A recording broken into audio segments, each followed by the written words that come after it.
الحمد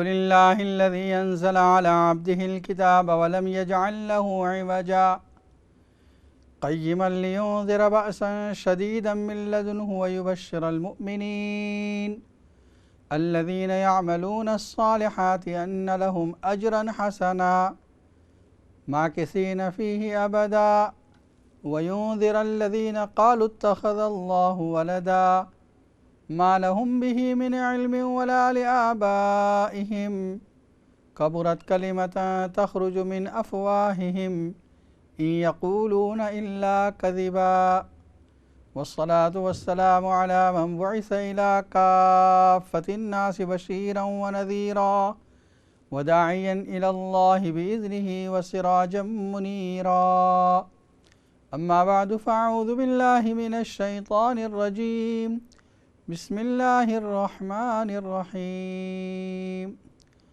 وهو الذي في السماء إله وفي الأرض إله وهو العليم الحكيم وتبارك الذي له ملك السماوات والأرض وعنده علم الساعة وإليه ترجعون صدق اللہ العظیم۔ ناظرین کرام، اس وقت آپ دیکھ رہے ہیں اقرا ٹی وی پر لائیو Q&A کا پروگرام۔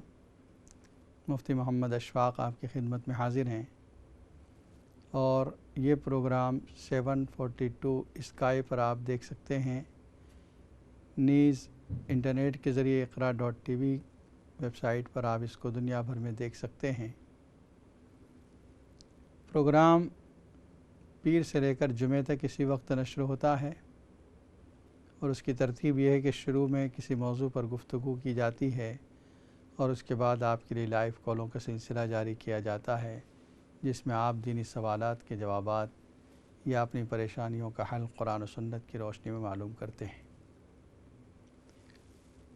جو سلسلہ گفتگو چل رہا ہے اس سورہ زخرف کے بارے میں ہے۔ کچھ آخری آیتیں کل باقی رہ گئی تھیں، اسی کا ذکر کیا جا رہا ہے۔ اس سے پہلے جو گفتگو تھی، جو آیات تھی، اس میں اللہ تعالیٰ نے دو گروپ کا ذکر فرمایا۔ ایک گروپ ہے متقین کا، جن کے بارے میں جنت کی نعمتوں کا ذکر فرمایا، اور فرمایا ہم فیہا خالدون، کہ یہ اس میں ہمیشہ رہیں گے، کبھی نعمتیں ختم نہیں ہوگی، اور کبھی ان کو ان نعمتوں سے ہٹایا اور نکالا نہیں جائے گا۔ دوسرا گروپ ان المجرمین فی عذاب جہنم، مجرمین کا، جن کے بارے میں بھی یہ کہا گیا کہ یہ خالدون، اس میں ہمیشہ رہیں گے۔ اس وقت میں نے ایک لفظ کہا تھا کہ جس وقت آخری جنتی کو جہنم سے نکال دیا جائے گا، یعنی وہ شخص جس کے دل میں ذرے کے برابر ایمان ہوگا، جس کو فرشتے بھی نہیں پہچان سکے یہ مومن تھا،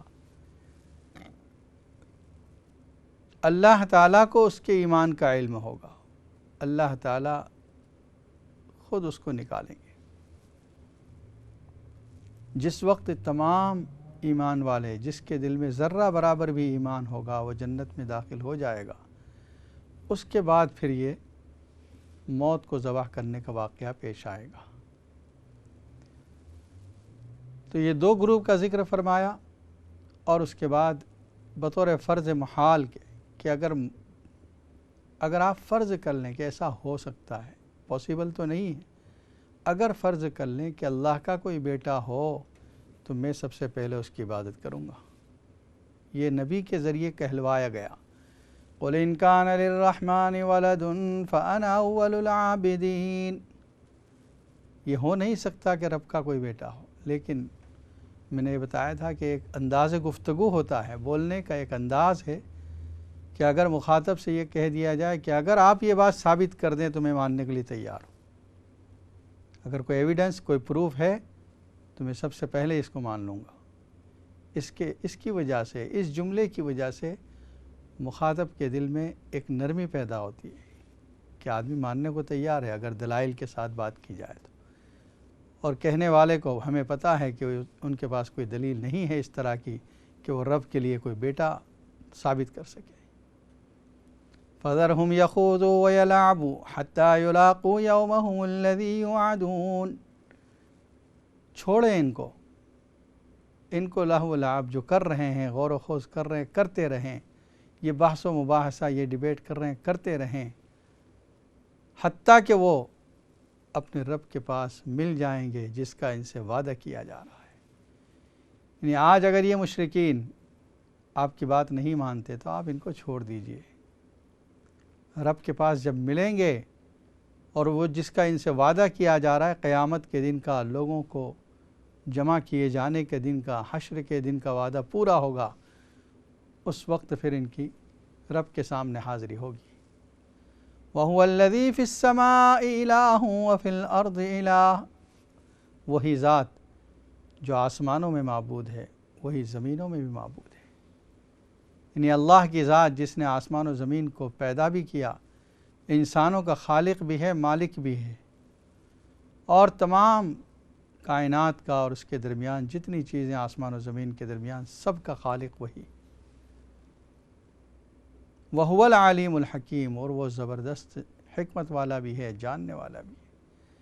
وَتَبَارَكَ الَّذِي لَهُ مُلْكُ السَّمَاوَاتِ وَالْأَرْضِ، اللہ ہی کی ذات بابرکت ہے جس کے لیے حکومت ہے تمام آسمانوں کی، تمام زمینوں کی۔ وَعِندَهُ عِلْمُ السَّاعَةِ، اسی کے پاس قیامت کا علم بھی ہے، قیامت کب آئے گی یہ بھی اللہ جانتا ہے، کوئی نہیں جانتا، اللہ کے پاس اس کا علم ہے قیامت کب آئے گی۔ نشانیاں بتلائی گئی لیکن ایگزیکٹ ٹائم کون سے سال میں، کون سے مہینے میں، کون سے وقت پر آئے گی یہ اللہ کے سوا کسی کو نہیں معلوم، اور اس کے چھپانے میں بھی اللہ کی مصلحتیں ہیں، وہ حکمتیں ہیں جن کو ہم نہیں سمجھ سکتے۔ وَعِندَهُ عِلْمُ السَّاعَةِ وَإِلَيْهِ تُرْجَعُونَ، اسی کی طرف تم بھی لوٹائے جاؤ گے۔ دنیا کے تمام انسان جو اس دنیا میں آئے ہیں ان کو اس دنیا سے واپس جانا ہے، اور وہ کہاں حاضر ہوں گے؟ رب کے سامنے حاضر ہوں گے۔ یہ جو قبر میں رکھے جا رہے ہیں یہ ایک عارضی قیام ہے، جس طرح دنیا کا قیام، دنیا کا اسٹے ایک ٹیمپریری اسٹے ہے، قبر کا اسٹے بھی ٹیمپریری ہے، چاہے جتنا بھی لانگ ہو جائے، جتنا طویل ہو جائے یہ دورانیہ، لیکن پھر بھی ٹیمپریری اور عارضی ہے۔ حشر کے وقت جب اللہ تعالیٰ وَنُفِخَ فِي الصُّورِ فَإِذَا هُم مِّنَ الْأَجْدَاثِ إِلَىٰ رَبِّهِمْ يَنسِلُونَ قَالُوا يَا وَيْلَنَا مَنْ بَعَثَنَا مِن مَّرْقَدِنَا، جس دن سور پھونکا جائے گا اور وہ قبروں سے اٹھا دیے جائیں گے، اور ایسے اٹھ کر بھاگیں گے جیسے پہاڑ کی طرف سے نیچے جب پانی آتا ہے تو کس طرح اسپیڈ سے نیچے آتا ہے، اس طرح یہ لوگ بھاگیں گے اور کہیں گے یا ویلنا من بعثنا من مرقدنا، ہماری برائی ہلاکت ہو، یہ کس نے ہم کو اٹھا دیا ہماری قبروں سے۔ ھذا ما وعد الرحمن وصدق المرسلون، اس وقت کہا جائے گا یہ وہی دن ہے جس کا رحمان نے وعدہ کیا تھا اور رسولوں نے سچ کہا تھا، اور رسولوں نے بتلایا تھا کہ ایک دن تم کو قبروں سے اٹھایا جائے گا۔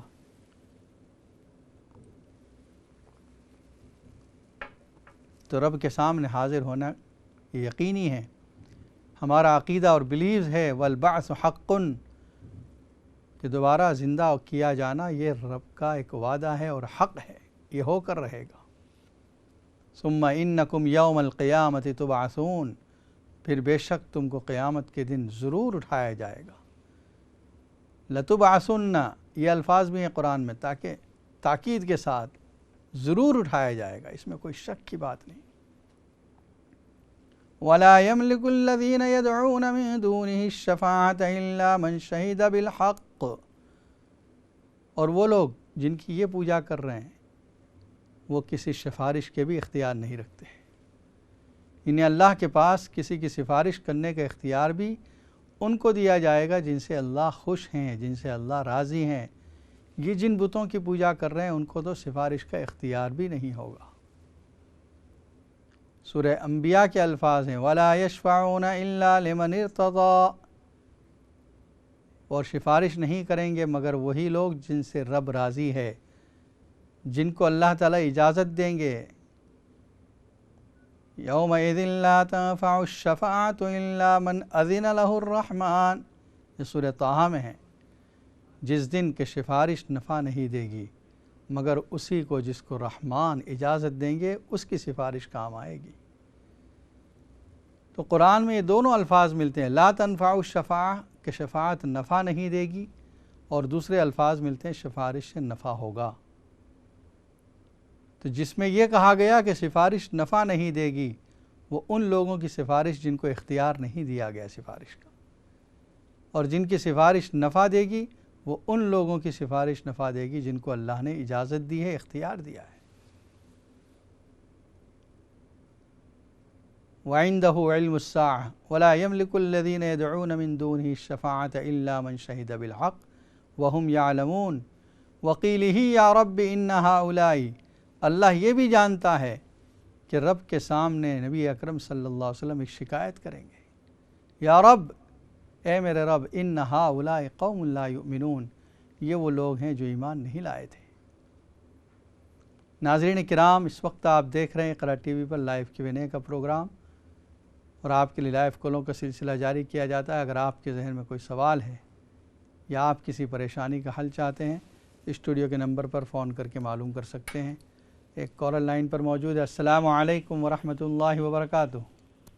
وعلیکم السلام ورحمۃ اللہ وبرکاتہ۔ مولانا صاحب، ایک سوال ہے۔ ہلو جی فرمائیے۔ اللہ تعالیٰ قرآن حکیم میں فرماتے ہیں کہ اس سے خوبصورت انسان کون جو اللہ کے دین کو پھیلائے۔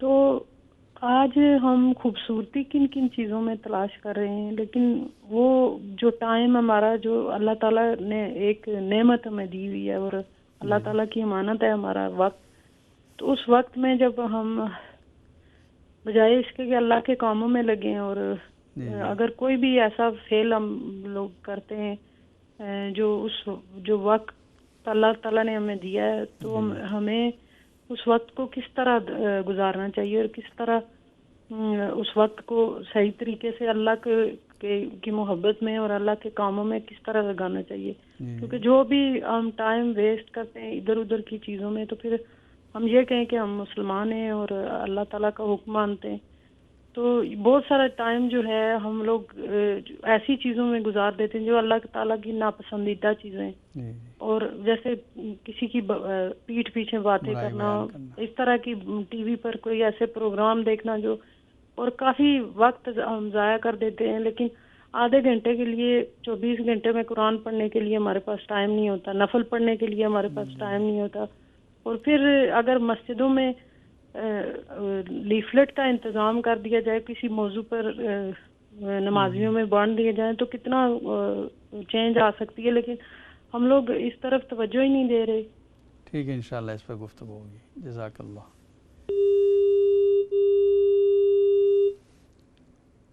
اور ایک کالر لائن پر موجود ہے۔ السلام علیکم ورحمۃ اللہ وبرکاتہ۔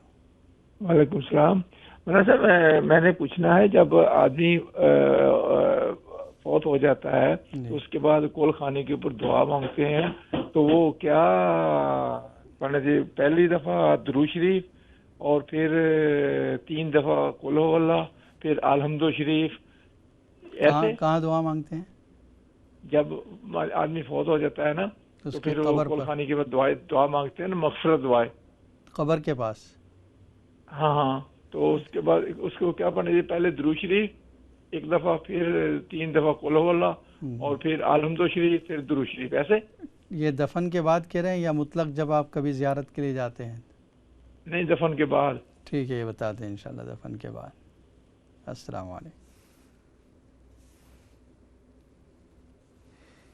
سب سے پہلے ہماری بہن نے جو بات رکھی ہے بڑی اچھی بات ہے۔ یہ جو آپ نے آیت بتائی ہے سورہ فصلت کی آیت ہے، وَمَنْ أَحْسَنُ قَوْلًا مِّمَّنْ دَعَا إِلَى اللَّهِ وَعَمِلَ صَالِحًا وَقَالَ إِنَّنِي مِنَ الْمُسْلِمِينَ، اس سے بہتر کون شخص ہوگا جو لوگوں کو اللہ کی طرف بلائے اور یہ کہے کہ میں بھی عام مسلمانوں کی طرح ایک مسلمان ہوں۔ بعض لوگوں نے اس کا شان نزول مؤذن کو بتایا، جو ہر وقت 5 وقت اذان دے کر اللہ کی طرف لوگوں کو بلا رہا ہے۔ بعضوں نے اس کا مقصود داعی کو بلایا. داعی کا مطلب اللہ کے دین کی طرف دعوت دینے والا آدمی، کہ وہ خود لوگوں کو دعوت دے رہا ہے دین کی، اور اس کے اندر کوئی پراؤڈ اور تکبر نہیں، بلکہ وہ کہہ رہا ہے میں بھی عام مسلمانوں کی طرح ایک مسلمان ہوں. ایک کال لے لیتے ہیں، اس کے بعد سلسلے گفتگو جاری رہے گا. السلام علیکم ورحمۃ اللہ وبرکاتہ. وعلیکم السلام. جی آپ ٹی وی کی آواز بند کر دیں. وعلیکم السلام. مولوی صاحب میں میرے اندر جینوان قیدا. اللہ، آپ نے کسی کو بتایا؟ نہیں. ٹھیک ہے، میں آپ کو نام دیتا ہوں، ان کے ساتھ کانٹیکٹ کریں آپ. ٹھیک ہے، السلام علیکم.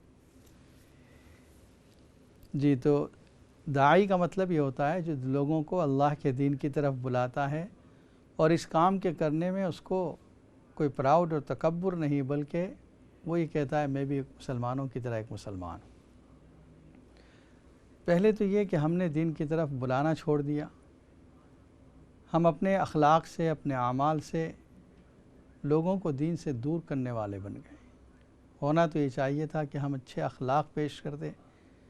جو غیر مسلمین جن سے ہمارا رابطہ ہے، کانٹیکٹ ہے، یا سلام کلام ہے، یا کم از کم ہم جس علاقے میں رہ رہے ہیں وہاں جو غیر مسلمان ہیں، ان کے ساتھ ایسا رویہ رکھیں، ایسے اخلاق سے پیش آئیں کہ ان کو اسلام کی محبت ہو، وہ آپ سے قریب آئیں. تو بجائے اس کے کہ قریب آئیں وہ ہم سے دور بھاگ رہے ہیں. دوسرا آپ نے کہا کہ وقت کا ضیاع. یقیناً وقت بہت قیمتی دولت ہے. ایک مرتبہ جو ہاتھ سے نکل گیا اور نکل گیا، دوبارہ یہ وقت واپس آنے والا نہیں. اور اس وقت کو ہم بے تحاشا ضائع کر رہے ہیں ایسی ایسی چیزوں پر جس میں نہ دنیا کا کوئی فائدہ ہے نہ آخرت کا کوئی فائدہ ہے. اور قرآن کی تلاوت اس سے تو بالکل ہم دور ہو چکے ہیں. بہت کم ایسے لوگ ہیں جو رمضان میں بھی پورا پڑھ لیتے ہیں، ورنہ رمضان کے تلاوت گزار بھی کم ہیں. حالانکہ قرآن کی تلاوت کے اندر اللہ نے ایسی برکت رکھی ہے کہ وہ آپ کے اوقات میں برکت پیدا کر دے گا. آپ کا ٹائم جو ہے، جس ٹائم میں آپ جو کام کر رہے ہیں، آپ کو لگتا ہے کہ میرے پاس قرآن کی تلاوت کا ٹائم نہیں ہے، شروع کریں آپ 3 رکوع 4 رکوع روزانہ، یا 1 رکوع سے شروع کریں. آہستہ آہستہ آپ آدھا پارہ بھی پڑھیں گے، اسی ٹائم کے اندر وہی کام پورے ہو رہے ہوں گے. 1 پارہ بھی پڑھ سکیں گے روزانہ. ہمت کریں. اور جہاں تک آپ نے لیفلیٹ کا یہ کہا ہے، بہت سی مسجدوں میں اس کا انتظام ہے. الگ الگ آرگنائزیشن ہیں جو مختلف موضوعات پر لیفلیٹ اچھے انداز میں، خوبصورت انداز میں لیفلیٹ شائع کیے ہوئے ہیں. اگر آپ کا کوئی رابطہ ہے تو یہاں خود اقرا کے اندر بہت سے لیفلیٹ اور بہت سے کتابچے رکھے ہوئے ہیں، وہاں سے بھی آپ لے جا سکتے ہیں. ایک اور کالر لائن پر موجود ہے. السلام علیکم ورحمۃ اللہ وبرکاتہ. وعلیکم السلام ورحمۃ اللہ وبرکاتہ. مفتی صاحب ٹھیک ہیں آپ؟ الحمدللہ. آپ کیسے ہیں؟ الحمدللہ. میں نے کچھ سوال پوچھنے ہیں آپ سے. جی فرمائیے. پہلا تو یہ ہے کہ اوابین کے نوافل جو ہیں، جی یہ اکثر سننے میں آتا ہے کہ مغرب کے بعد ہوتے ہیں، جی لیکن ایسا بھی سننے میں آیا ہے کہ جو چاش کی نماز ہے اس کو بھی کہا جاتا ہے، جی اس کو کہا جاتا ہے. اور اب دوسرا سوال میرا یہ ہے کہ صبح فجر کی نماز پڑھنے کے بعد آپ یہ کہہ لیجئے کہ اذکار مسنونہ ہیں یا منزل میں سے کچھ پڑھنے والی چیزیں ہیں، اور انسان کی بیک میں پرابلم ہے کہ وہ بیٹھ نہیں سکتا. ایسا بھی ہو سکتا ہے کہ چل پھر کے پڑھ لے یا ہلکی پھلکی کوئی ایکسرسائز بھی ساتھ ہو جائے. اور اس سے نیکسٹ میرا یہ ہے کہ جمعرات کو یعنی رات کو جمعہ سے پہلے سورہ کہف پڑھی جا سکتی ہے اور غسل کیا جا سکتا ہے، یہ جمعے میں شمار ہو جائے گا؟ ٹھیک ہے، یہ بتا دیں. اور ایک اور ہے بس جی کہ یہ جو میلاد شریف میں کھڑے ہو کر پڑھتے ہیں سلام، جی یہ میرا سوال آپ سے نہیں، یہ تو ہمیں پتہ ہے پہلے سے بھی، جی لیکن اگر ایسی جگہ ہم جاتے ہیں، مقصد یہ ہو کہ دین کی دعوت دینی ہے، اور وہاں پہ اگر کھڑے نہ ہوا جائے تو پھر آپ کو پتہ ہے جیب میں گوئیاں ہوتی ہیں، تو ایسا ہے کہ کھڑے ہو جائے اس مقصد کے لیے کہ چلو ہمیں اپنا کام کرنا ہے، فتنہ پیدا نہ ہو. ٹھیک ہے. جزاک اللہ خیر. السلام علیکم ورحمۃ اللہ وبرکاتہ. وعلیکم السلام. ہمارے بھائی نے جو سوال کیا تھا بہت اچھا سوال ہے کہ دفن کرنے کے بعد جب میت کو ہم نے قبر میں اتار دیا، اس کے بعد اس کی قبر پر کیا پڑھ کے دعا کریں. دیکھیے نبی اکرم صلی اللہ علیہ وسلم سے جو پڑھنا ثابت ہے، ایک حدیث میں ہے، سرہانے پر الف لام میم سے لے کر مفلحون تک، یعنی سورہ بقرہ کے شروع کی 4 آیتیں، اور اس کے بعد پائنتی کی طرف آ جائیں جہاں اس کے جس سائڈ پر اس کے پیر ہیں، اور آمن الرسول سے آخر تک سورہ بقرہ کی آخری 2 آیتیں، بس اس کے بعد دعا کر لیں۔ یہ دفن کرنے کے بعد اتنی تلاوت ثابت ہے۔ باقی آپ جب زیارت کے لیے جاتے ہیں، سلام پیش کرنے کے لیے جاتے ہیں اپنے کسی عزیز رشتہ دار یا کسی بزرگ کے پاس ان کی قبر پر، تو اس وقت آپ 3 مرتبہ قل ہو اللہ شریف پڑھیں، اور اس سے پہلے 1 مرتبہ الحمد شریف پڑھ لیں۔ 3 مرتبہ ایک سورہ اخلاص پڑھنے کا یہ فائدہ ہے کہ 1 قرآن کریم کے پڑھنے کا ثواب مل جائے گا، اس لیے کہ 1 مرتبہ سورہ اخلاص یہ ثلث القرآن کہا گیا ہے، 1/3 آف قرآن، 1/3 قرآن پڑھنے کے برابر ہے۔ اس لیے آپ یہ معمول آپ جب بھی جائیں کسی جگہ قبر پر اس وقت پڑھیں، ورنہ دفن کرنے کے فوراً بعد جو پڑھنا ثابت ہے وہ اتنا سا ثابت ہے۔ دوسرا، ہمارے جو بھائی نے فون کیا تھا کہ میرے اندر کوئی جن ہے، تو آپ دیکھتے ہوں گے اقرا ٹی وی پر حضرت مولانا مفتی سراج صاحب تشریف لاتے ہیں، مسجد قباء بریڈ فورڈ میں امامت کرتے ہیں، تو آپ ان سے رابطہ کریں، اسٹوڈیو کے نمبر پر فون کر کے ان کا فون نمبر حاصل کر لیں پروگرام کے بعد، اور ان سے آپ اپوائنٹمنٹ بنا لیں تو انشاءاللہ آپ کا علاج ہوگا۔ یا اگر آپ بریڈ فورڈ میں نہیں رہتے، کسی اور جگہ رہتے ہیں، تو وہاں کسی معتبر عالم سے آپ علاج کرا سکتے ہیں۔ ہماری بہن کے جو سوال تھے، 4 سوال ہیں اس میں۔ پہلا سوال اوابین کے بارے میں کہ اوابین کن نفلوں کو کہا گیا؟ اکثر تو مغرب کی نماز کے بعد جو پڑھے جاتے ہیں اس کو اوابین کہا گیا ہے، یا چاشت کے وقت کے۔ دیکھیے، لفظ اوابین جو ہے یہ اصل میں صلاۃ الاوابین ہے، اوابین کی نماز۔ اواب کے لفظی معنی ہوتے ہیں اللہ کی طرف بہت رجوع کرنے والا، بہت زیادہ اللہ کی طرف جانے والا بندہ۔ اوابین کا مطلب یہ ہوا کہ وہ لوگ اللہ کے وہ نیک بندے جو اللہ کی بہت عبادت کرتے ہیں، اللہ کی طرف متوجہ رہتے ہیں، ان کی نماز ہے۔ تو نبی اکرم صلی اللہ علیہ وسلم سے جو ثابت ہے، یعنی مغرب کی نماز کے بعد 6 رکعت، اس وجہ سے ہم کہتے ہیں اوابین کی نماز یہ ہے۔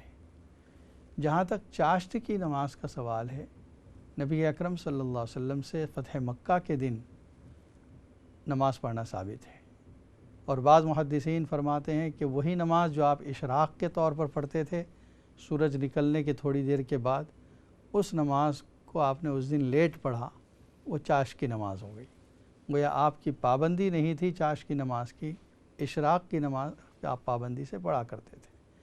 اگر پڑھنا چاہیں تو بہت اچھا ہے، پڑھ سکتے ہیں چاشت کی نماز، نبی صلی اللہ علیہ وسلم سے ثابت ہے، لیکن اوابین جو ہے وہ مغرب کی نماز، مغرب کے بعد کی نماز کو کہا جاتا ہے۔ فجر کے بعد کہہ رہے ہیں آپ کہ اگر کوئی تکلیف ہے بیک میں تو چلتے پھرتے یا ہلکی پھلکی ورزش کرتے ہوئے آپ ذکر کریں۔ دیکھیے، چلتے پھرتے تو ٹھیک ہے، آپ تھوڑا چل رہے ہیں گھر کے اندر ہی اندر، کمرے کے اندر اور ذکر بھی کریں، ورزش نہ کریں۔ ورزش کرنا ایک الگ عمل ہے، آپ ذکر کرنے کے بعد ورزش کیا کریں۔ اور سورہ کہف کے بارے میں آپ نے جو پوچھا، یہ بھی بہت اچھا سوال ہے کہ جمعرات کے دن آفٹر سن سیٹ، مغرب کی نماز کے بعد، غروب آفتاب کے بعد اگر آپ سورہ کہف پڑھ لیتی ہیں تو یہ جمعے میں شمار ہوگا یا نہیں، یا غسل کر لیتی ہیں؟ تو اس کا جواب یہ کہ جی ہاں، یہ جمعے کے اندر شامل ہوگا۔ آپ اگر جمعرات کے دن مغرب کے بعد تلاوت کر لیں سورہ کہف کی یا عشاء کے بعد، تو اس کا ثواب آپ کو وہی ملے گا جو جمعے کے دن کا ملتا ہے۔ بریک کے بعد انشاءاللہ گفتگو جاری رہے گی اور آپ کے لیے سوال و جواب کا سلسلہ جاری ہوگا۔ السلام علیکم ورحمۃ اللہ وبرکاتہ۔